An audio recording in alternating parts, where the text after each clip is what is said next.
ISKCON নেতা ও পুণ্ডরিক ধামের অধ্যক্ষ চিন্ময় কৃষ্ণ দাস ব্রহ্মচারী একজন যৌন বিকারগ্রস্ত মানুষ। এমন কিছু ভিডিও ফুটেজ এসেছে।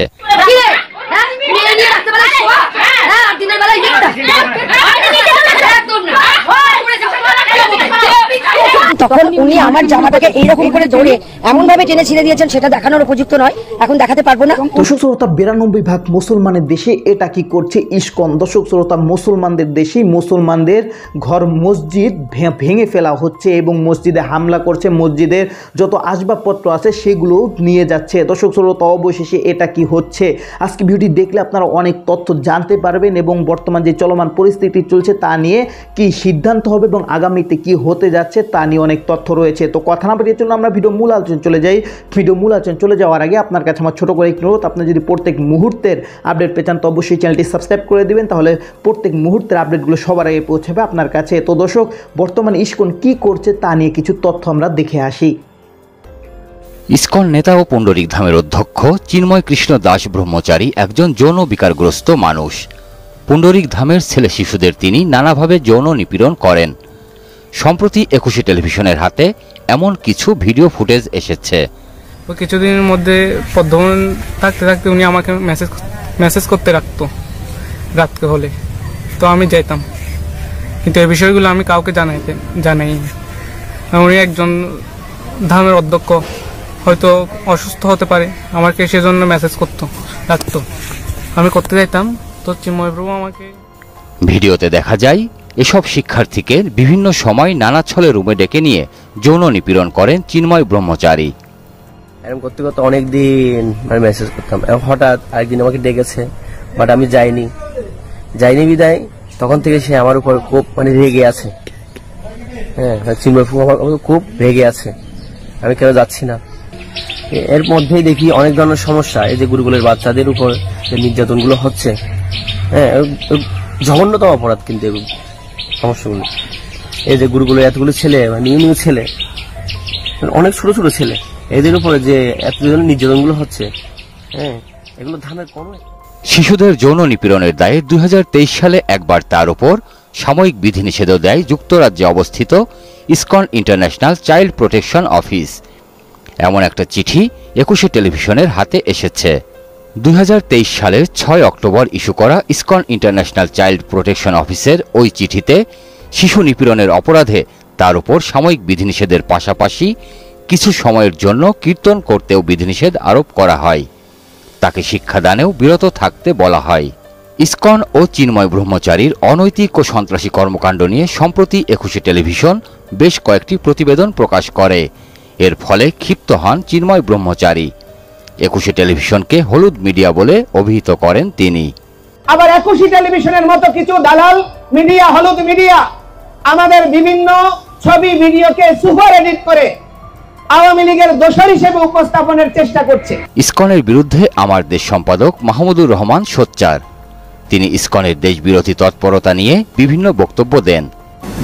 সাহস হয় কি করে ইসকনের মতো একটা সাম্প্রদায়িক এবং রয়ের একটা সংগঠন চট্টগ্রামে এত বড় সভা করে? সাহস কি করে হয় ইসকনের? এবং ইসকনের এর মধ্যে আপনি দেখবেন সব ছাত্রলীগ যুবলীগের গুন্ডারা বসে আছে। এতে ক্ষিপ্ত হন ইসকন নেতা চিন্ময় ব্রহ্মচারী। তিনি 7 দিনের মধ্যে মাহমুদুর রহমানকে ক্ষমা চাওয়ার আলটিমেটাম দেন। মাধ্যমে জনাব মাহমুদুর রহমানকে অবহিত করতে চাই, তিনি যদি তার বক্তব্য পরিহার করে দুঃখ প্রকাশ করে জাতির কাছে ক্ষমা চায়, তাহলে আমরা তাকে সাধুবাদ জানাবো। অন্যথায় তার বিরুদ্ধে কঠোর কর্মসূচি ঘোষণা এবং আইনি পদক্ষেপ গ্রহণ করা হবে। ভক্তরা চিন্ময় দাসকে ডাকেন চিন্ময় প্রভু নামে, কিন্তু সংগঠনের শৃঙ্খলা বিরোধী কার্যকলাপের কারণে তিনি সহ আরো কয়েকজনকে চলতি বছরের জুলাই মাসে ইসকন থেকে বহিষ্কার করা হয়। 2023 সালে দেওয়া ইসকন ইন্টারন্যাশনাল চাইল্ড প্রোটেকশন অফিসের বিধিনিষেধের সূত্র ধরেই তাকে বহিষ্কার করা হয়। তো দর্শক, আপনার ভিডিওটি দেখে যদি আপনার কোনো মন্তব্য থাকে তাহলে অবশ্যই কমেন্ট বক্সে আপনার মূল্যবান মন্তব্য জানিয়ে দেবেন। দর্শক, এখন আমরা পরবর্তী আরেকটি ভিডিও দেখব, যেটা দ্বারা আমরা আরও কিছু তথ্য আমরা জানতে পারবো। দর্শক, চলুন আমরা সেই ভিডিওটি বিস্তারিত দেখে আসি। চিন্ময় দাস তো উনি ব্যক্তিগতভাবে অপরাধের কারণে ধরছে, এখানে সনাতনীদের উপরে যেটা আপনি বললেন প্রশ্নটা একটু আপনি কারেক্ট করে নেন। চিন্ময় দাস ব্যক্তিগতভাবে বাংলাদেশের বিরুদ্ধে ষড়যন্ত্র করতেছিল, সেই কারণে তাকে আক্রমণ করা হয়।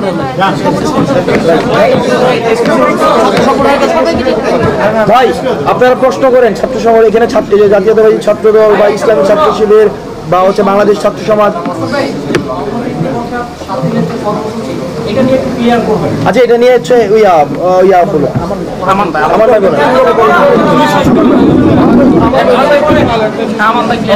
আমার ভাই ক্লিয়ার করেন সংহতিটা কিভাবে দেখুন যারা বলছি ভাই এখানে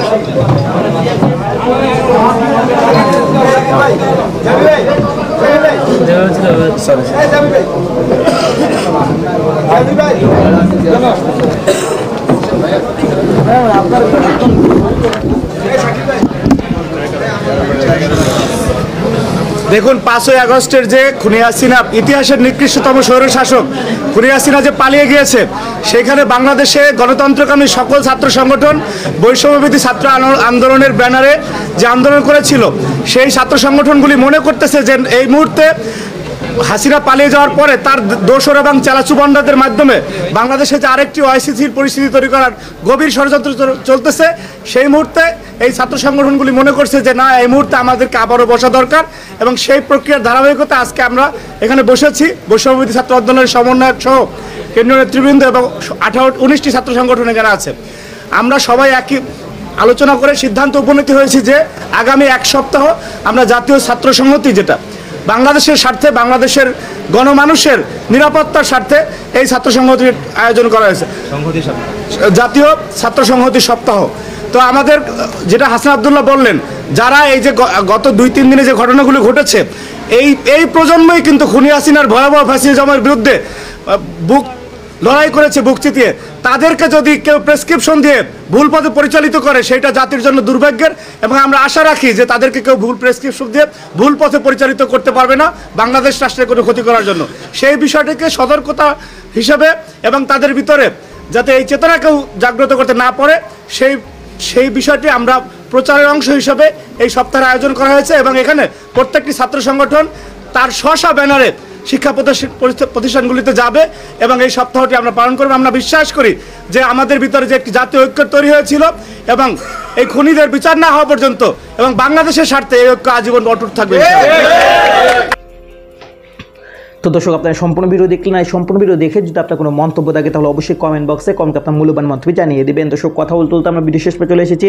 ভিডিওকে শেষ করার আগে আপনার কাছে আবার অনুরোধ করছি, আপনার প্রত্যেক মুহূর্তের আপডেট পেতে অবশ্যই চ্যানেলটি সাবস্ক্রাইব করে দেবেন এবং পাশে থাকা বেল আইকনটি ক্লিক করে দেবেন, তাহলে প্রত্যেক মুহূর্তের আপডেটগুলো সবার আগে পৌঁছাবে আপনার কাছে। দর্শক, বিশেষ করে সবাই ভালো থাকবেন, সুস্থ থাকবেন। আল্লাহ হাফেজ।